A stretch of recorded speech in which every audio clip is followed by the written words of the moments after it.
continued in that line, also becoming the Vice President of ASCOM. Mr. Roman, thank you.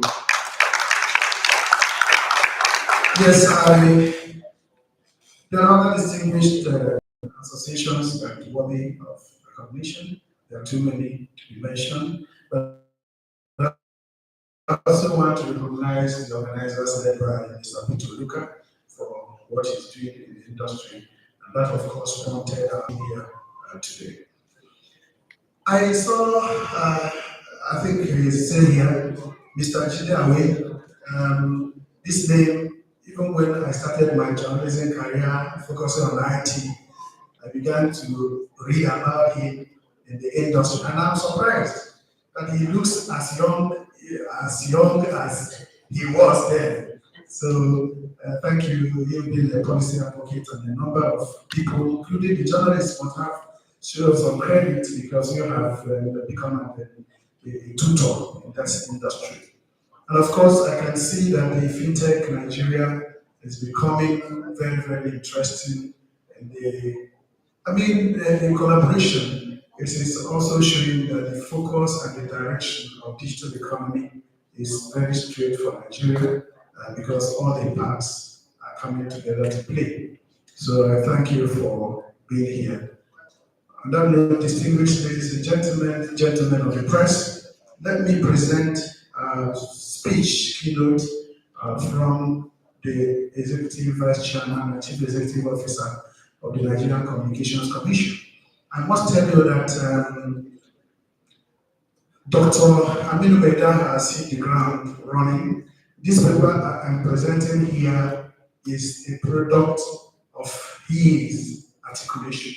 So it's not as if he's just coming and we are presenting him. If he had the chance, he would have been here. And of course, if you've heard about his background, this is his forte.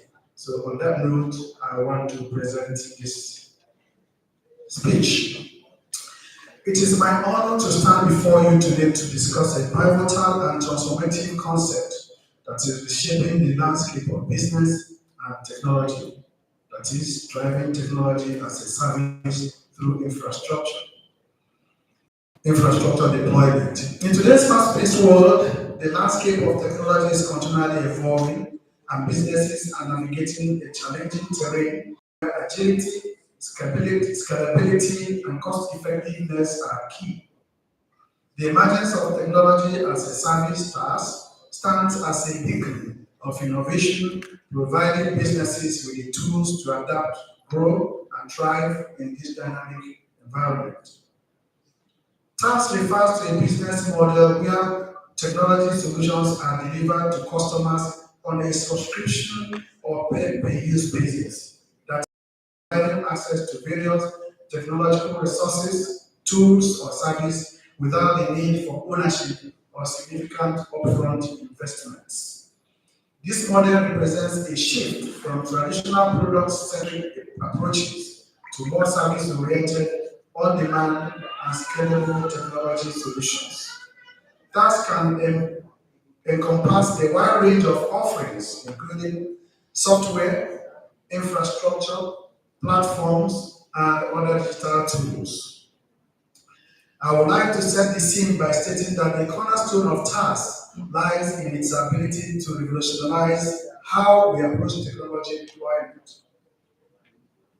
Traditionally, organizations would grapple with the complexities of infrastructure ownership and management, a costly and often inflexible endeavor. However, through infrastructure deployment within the TaaS framework, there is a paradigm shift where the burden of infrastructure ownership is alleviated and the focus is shifted to accessibility, scalability, and service-oriented solutions. Now let me say a few things about the significance of TaaS, which is this marks a fundamental change in how businesses consume technology. It enables on-demand access to a vast array of technological resources and services, providing the flexibility to scale resources according to immediate needs without the constraints of traditional ownership models. It is about unlocking the power without being encumbered by the weight of infrastructure maintenance and management. This innovative approach carries with it a multitude of benefits. Firstly, it diminishes the financial burden by transforming capital expenditures into operational costs. This alone allows businesses to redirect resources to innovation and growth rather than fixed infrastructure expenses. Secondly, it offers unparalleled agility, enabling organizations to pivot, expand, or contract rapidly in response to market demands. Moreover, infrastructure deployment within tasks ensures that the latest technologies and updates are readily available, eliminating the overhead of constant maintenance and upgrades. At the heart of the 5 pillars of the strategic blueprint of the Ministry of Communications, Innovation and Digital Economy is infrastructure. The role of critical infrastructure in enabling tasks cannot be overemphasized. It is thus the goal of the Commission to boost Nigeria's broadband penetration rate to 70% by the end of 2025 through the laying of 95,000 kilometers of fiber optics cables across the country. With the vision of the ministry, we are targeting the provision of coverage for at least 80% of the country population, especially the population by the end of 2027. The deployment of infrastructure forms the backbone of tasks. By leveraging scalable and efficient infrastructure, organizations can harness cloud solutions, edge computing, and other advanced technologies. The dynamic nature of infrastructure deployment ensures that businesses have the right tools at the right time without the constraints of physical infrastructure. Through infrastructure deployment with the task model, businesses have the power to access and utilize cutting-edge technology catering to their needs without the shackles of long-term commitments or heavy investments. In conclusion, distinguished ladies and gentlemen, the convergence of technology as a service and infrastructure deployment marks a new era in the technological advancement. It is a paradigm that not only fosters innovations and growth, but also democratizes access to cutting-edge solutions for businesses of all sizes. As we move forward, let us embrace this transformative concept, leveraging infrastructure deployment to drive technology as a service, propelling us into a future where technology barriers are minimized and possibilities are limited. Thank you very much.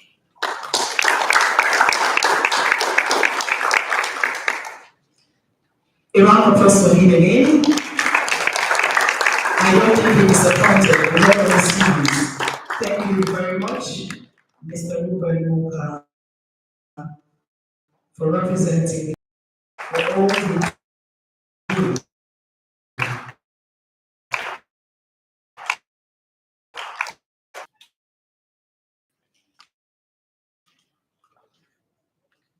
Path for your business, and it will be given by none other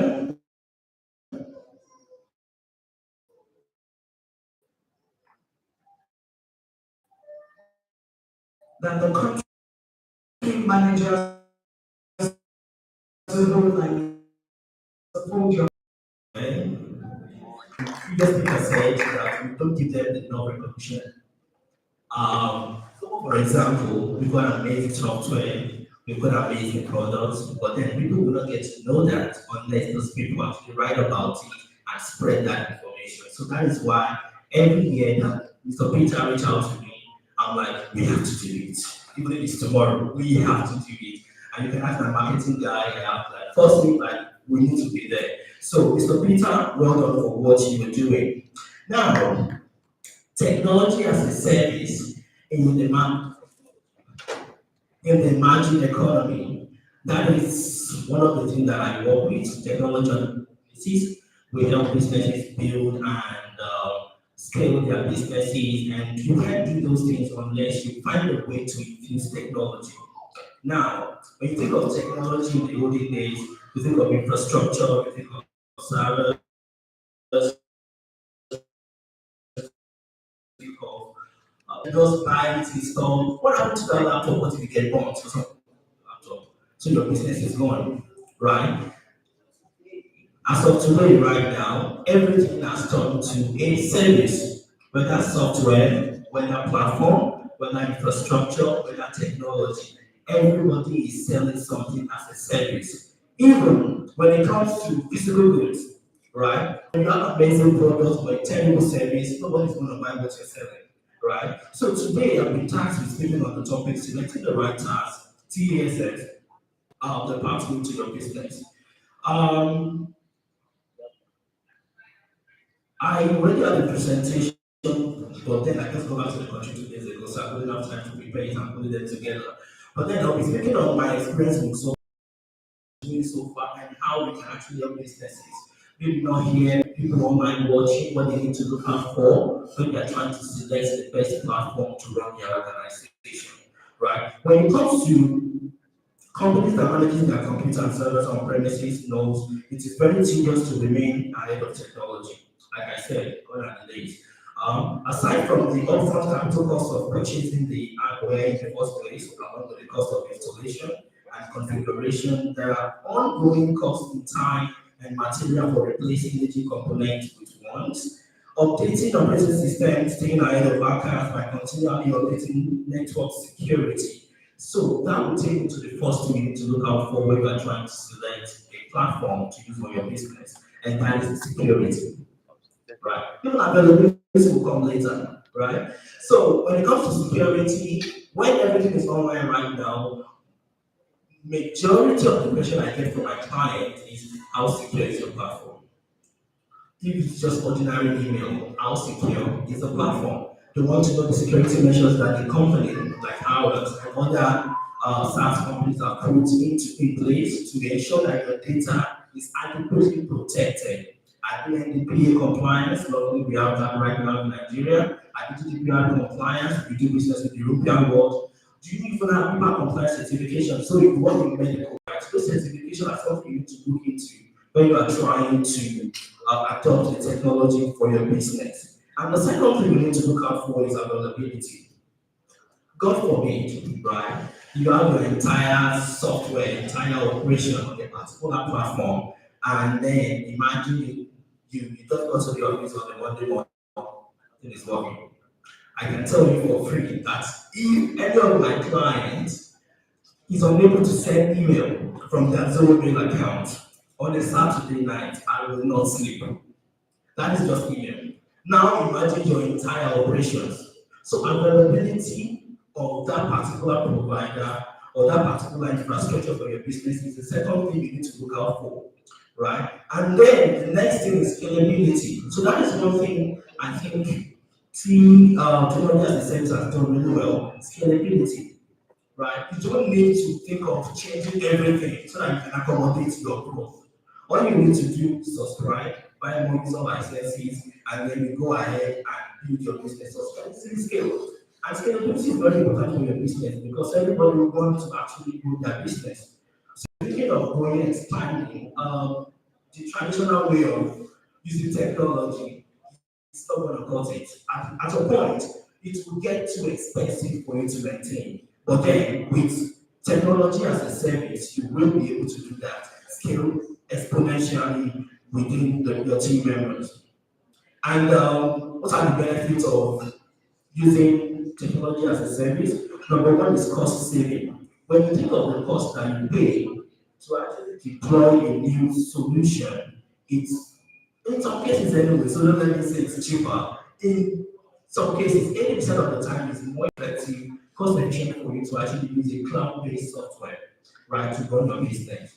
And when people think of technology, don't think too far. If you have an invoicing software, that is you using technology to run your business. If you have a small CRM, if you have a web form, if you have a website, right, those are technology that you're using to run your business. Now, talking about availability and easy deployment, we can build a website for you on Zoom platform in less than 2 hours, right? And you don't really need to know anything. What you just need is logic I want to have my logo on the top right. I want to have my picture at the bottom left. I want the web form to be in just drag and drop, right? I know that it is when you need to do to get those things running. Drag and drop, then publish. Some people will say, where is the word for the coder and people do programming knowledge and everything. So that is where we now have the option for you to even extend it, right? You can actually use custom function, you can integrate with a lot of platforms. So when you're trying to select a particular platform to use for your business, those are the things you should look out for. And then you need to look at business compatibility. If somebody reaches out to me right now, they look for a way to manage their human resource application, human resource processes, right? So looking for attendance management, leave management, leave employee benefits, and stuff. And then I send them to my finance application department. Doesn't really work. At the end of the day, using the software to run their business. So you have to check the compatibility, right? A lot of companies also provide consultation, right? You understand what do you need? How do you scale? Okay, this is the problem we have right now. How do we resolve that problem? Then I tell you what tools they do for you. The second point I have about the benefits is focus on growth and running your business, and then you run your business. So when you're using it, yeah, allows your team member to actually focus on doing the thing they need to do, right? I always use an example saying that you have a website, people are looking into your website, you are getting just 10 leads, not even customer, 10 leads on a daily basis. On Friday, you have 50 leads, right? Now, for normal business process, you should do a follow-up 2 days after the new lead. So you have to send them a welcome email. So by Wednesday, you already have almost 40 to follow up. By the end of that week, you have 90. So, so the process is becoming too cumbersome. So your sales team cannot actually focus on the particular lead that can actually make money for you. They are just doing the mundane activities. Now, that is where the software now comes in. And not just that, you can also automate, right? I'm a fan of automation. If I can automate people here today, I will automate it so that I can just photo them because I understand what it's going to be. So when you automate a lot of things, it makes your life, it makes your work a lot easier. And then it's stress relief. So as a business owner, I don't want to be thinking about my server. I don't want to think about power issue. I don't want to think about security. I don't want to think about a disgruntled employee that is going to just go to the server room and remove something, right? So the stress of you managing that data center itself has been removed from you when you use a software as a service. And we've got a lot of them in this country that can actually, go to get to understand what they are currently doing and how they can actually help your business grow. Then I said flexibility and scalability. You may have a team of 2,000 people and you just want to have maybe 100 people on the platform. You can decide what you want to do. You want to have email service for 2,000, you want to have CRM for 3 people, you want to have probably your finances for your finance department, the flexibility for you to decide how and when to implement the software to run your business is there for you when you SaaS or a cloud-based software. And lastly, I said increase productivity. Post-COVID, so after COVID, a lot of things have changed. The way we manage our business in Nigeria, even all over the world changed post-COVID. Before now, what I know is Microsoft Word. You need to have a computer, you need to have a spreadsheet. I cannot do anything when I'm outside. I have to come back home or I need to go back to my school, to the lab. And once I'm done, I will probably just download that in a pen drive, then bring it home. And then do you remember when I get viruses? Viruses that will corrupt your formatting, you need to do that. That was pre-COVID. Luckily, COVID did something that changed the way business actually think and operate their businesses, right? So you now understand that you can be anywhere in the world and run your business even more efficiently. And even data shows that employees are more productive when they work from home. And that's why a lot of companies, in fact, we are doing recruitment at one time, and the first thing people ask me, can is an hybrid or is he work from? I'm like, you need to come home, this is still, I need to make my money, So people are adopting hybrid mode of doing business right now, and any business owner will not compromise on the quality of the service that these people will deliver to their clients. Now, Lagos we have traffic, terrible traffic in Lagos. You drive 3 hours to something that should take you 2 minutes or maybe 20 minutes. Now, imagine the hours you spend in traffic, not being productive. If your employee are currently on their bed sleeping, they wake up 5 minutes before the online meeting and they just put on the jacket and they speak, and everything was fine. I mean, then you close you go back to watching your Netflix, so you will relax. So productivity is not being compromised. People have time to relax, think about their business, so you can scale easily, right? Then after COVID, we got to understand that a lot of businesses now see that they need to actually, because during COVID, I knew there was a grant given by the federal government, and small businesses were complaining, where is the money? Trust me, money is here in this country. And the government are doing something, they are really doing something, right? They are really doing something. There are a lot of agencies in this country that are there to help businesses grow, maybe to even expand. Then I will tell them, okay, show me your finances, show me your book, right? Go to the bank, right? Go to apply for loan, you have to understand what you've been doing in business. Now, our great grandfather, or even maybe 30 or 40 years ago, there is no software for you to do that. You have to write it down, you need to check. How do you now balance your book, right?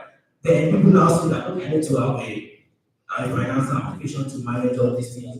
From this table now, what activities today on my phone, just on my headset, like, hi, this is Kenny, what can I do for you? And then I am still here present, physically, multitasking, producing, increasing my productivity. My team are here, even though we are here, they are still here, right? Because if customers are going to come back and be like, Kenny, it's always not working, right? So the flexibility, the ability for you to actually decide how to spend your time, and we talk about work-life balance all the time. This is technology that will get you that.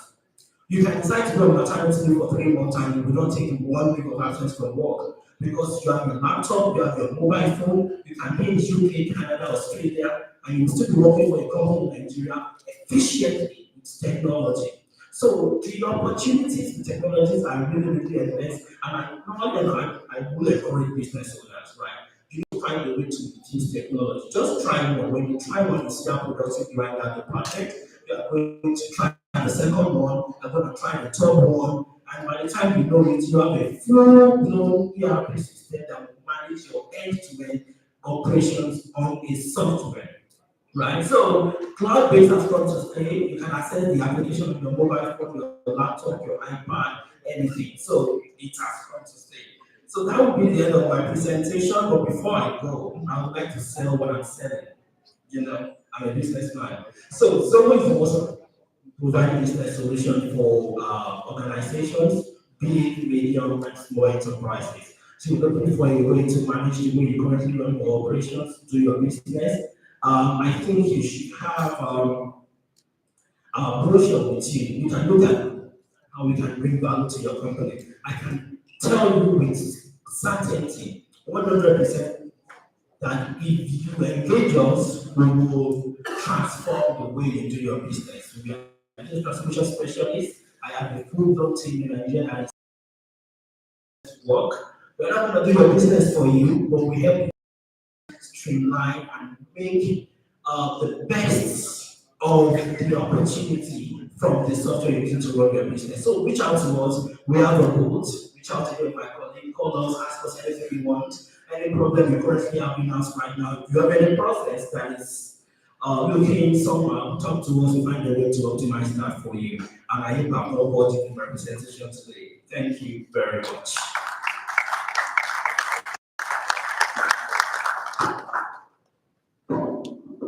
Let's appreciate Mr. Ken country manager Zoho one more time. If not for his soul, I'd have called him Chinedu. Reminded me of a man that has his deathbed, his children gathered around him, and while he was trying to give his last speech, like you see in home video, and he called Emeka answered, Daddy, I'm here.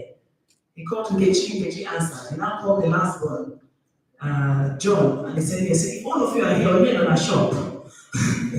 So ask your neighbor, what are you selling? That's the key word. Please just say something. I mean, ask somebody close to you, what are you saying? You never can tell. They might be having that solution to your business. Ask now. What are you saying? Someone has told us that you don't need to strenuously acquire new technology solutions, but this can be conveniently deployed for your businesses as a service, and that's where Zoho comes in. You want more questions as to what they do and how they can help you, you can visit the Zoho stand in the course of the forum. Please let's give Zoho a round of applause again. All right, before I invite the next speaker, I want us to just lighten up a bit. How's everyone doing? Before we started, I asked if you were hungry. Are you okay now? I mean, you have water in front of you. They say you should drink water and drop cup. And water is good for us. So I do a little bit of exercise. Are we ready? I'll be asking a few questions and answer accordingly. Are we ready? Are we game? Are we game? Say something. Are we ready? Our presentation from Palm is getting ready. Let's do this. I have a set of 20 quiz here with a particular answer to those quiz. So we'll be taking table by table. Who knows? Zoho might just be giving us something for the win at the end of the day. Don't worry. Like, why are you looking at me? I'm not putting you on the spot. So my very first question is, what is the word used to prevent the spread of diseases? He mentioned quite a lot in his presentation. That word is centered around when you were talking about how we promote virtually COVID and the rest. What's that word? Well done. A round of applause for Mr. Woodman's take. You have 1 point. Number 2 is, what's the word used to describe an incompetent professional? Quack. Oh, the EBC table gets 1 point. A round of applause for that table. So we hope you are taking from notes. And then the third one is a province in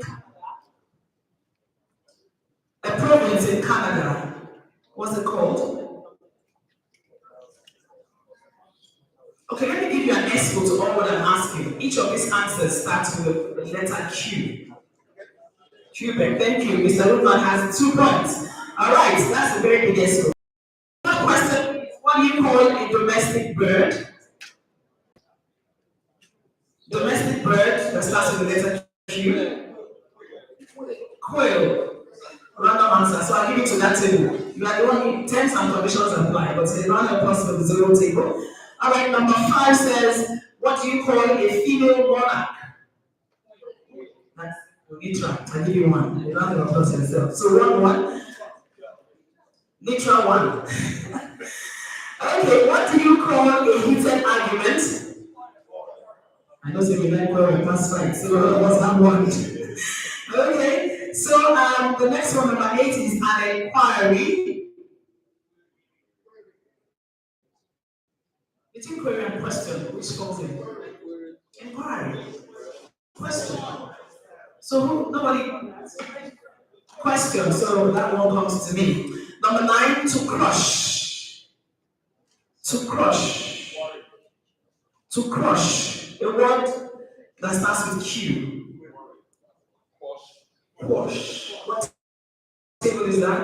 1 table, number 1. Okay, thank you. And then number 10, a level of excellence. A level of excellence. Remember, Q is the letter to begin with. You're almost there. I can hear somewhere here. Be confident. Eh?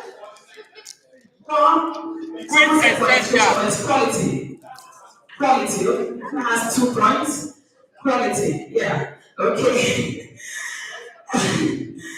Okay. That's a level of excellence, right? Let's go. A troubled situation. A troubled situation. Quagmire. What table is that? Okay. Literal 2.0. 1 point. That's 2 points here. Literal table is leading. All right. Let's move to a feeling of apprehension, fear, or doubt. Someone said it. What? Quiver. Mr. Woodman's table has 2 points now. A round of applause here. We are giving it head to head with Nitra. All right, let's move to measurement. Measurement. Measurement. with Q to measure. Thank you. Quantity fits in better. So we have 2 points there. All right. Let's move to be swift or fast. All of you are so quick. Okay, so we have one for everyone because that came randomly. Let's see pound sterling. What do you call it? Quiz. Good. That's good. We have 3 points now. You're leading. We have 4 more to go. Test questioning. Test or questioning. Quiz. We have 3 points. Interesting. And we have to silence or to put down. Who gets that one now? Okay, we have we have 3 as the highest. Okay, let's see who wins it. Zoro, are you ready for the prize? To a statement made by someone else. Quote. 4 points. Last but not the least, let's see the tiebreaker. The act of seeking and the attempt to find.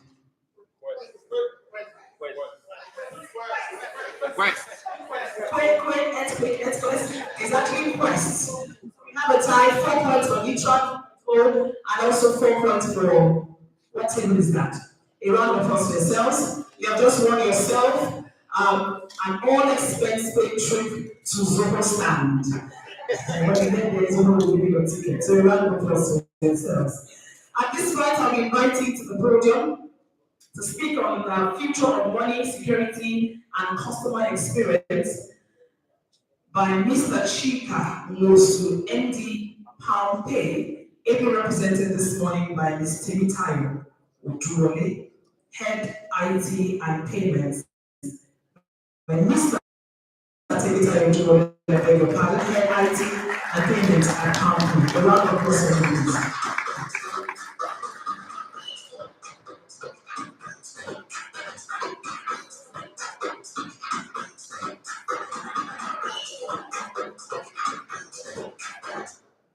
Thank you very much. Let me first of all say I'm thrilled to be here to represent the MD of a company, Mr. Chika also. He's unavoidably absent. We asked to go for some other engagements. I'm also going to stand on all protocols. Permit me to do that. And basically, what we're going to be talking about, or what we're going to be looking at today, is to look at the future of money. I'm glad almost all the speakers that came here earlier before me, they've actually mentioned some of the things that driving technology. They've been able to talk about digital because digital is actually the next phase in everything. So today, whatever you want to do, you really don't need to have a physical access to wherever you're going. I'm sure everybody will agree to that. I want to buy my ticket. I want to even watch films. I want to do anything. Even technology as a service as well is one of the things that we've also been able to do, and this has actually created a lot of opportunities for us as a bank in Nigeria. Today, our infrastructure is on the cloud, and if you're looking at the stability that we're experiencing today, it's because we've also gone ahead to look at technology as a service. Rather than having our infrastructure on-prem, we're having our infrastructure on the cloud. And these are things which speaks to infrastructure as a service, technology as a service, and is actually driving our ability and sustainability today. Without much ado, I'll just quickly go into the future of money. We can't talk about the future of money without even understanding what money is. I'm sure almost everybody knows what money is here. Just to reiterate, money is a legal tender that you can use for exchange for any service or goods that must be provided. So in exchange for a service, in exchange for a good, you need to exchange whatever service you've actually got and whatever goods that must be provided to you with money. It's a legal tender, widely accepted, internationally known. Almost everybody knows the color of money. But that's not where we're going. I mean, just talking about money alone is not also enough. We also need to look at the evolution of money. I mean, where we're coming from, how did we get here, and where are we going? Because if we're talking about the future, we cannot look at the future without looking at the past as well. So where are we coming from? I mean, how did we get here? And if you look at, sorry, next slide, please. This is the evolution of money. In 6000 BC, that's before Christ, if I'm not mistaken, what was in vogue then was bartering. And I'll take time to explain what bartering is all about. So bartering is more of trying to exchange whatever you have or whatever you need rather with somebody that has what you need. So I need that apple, and I have somebody that has maybe a clothes, for instance. I can reach out to the person. I can exchange the apple that I have for the clothes that I need. That's what was actually obtainable back then. Over time, this is actually grown. They started using physical objects for exchange. It went from physical objects to paper money, down to credit card. At some point, it was gold. At some point, electronic money. I mean, I had somebody to cryptocurrency as well. So this is how money has actually evolved over time. And what is the future? And I keep saying that the future is not next year, it's not 3 years from now, it's not 4 years from now. The future is actually now, because most of the things that we're experiencing right now has actually shown to us that money is now digital. The same way everything that he wants to do. The other speaker came and was saying he's been able to have, that's my colleague from Zoom, he's been able to have different meetings here without physically being in that particular place where he needs to have the meeting. I mean, all these things are driven by technology. And if all these things, all the services that we need are driven by technology, then even the exchange, the medium of exchange also is also driven by technology. And the future of money right now is digital. The future of money right now is actually digital. Please, next slide. So if you look at the way money was before, and you compare it to the way we are right now, in terms of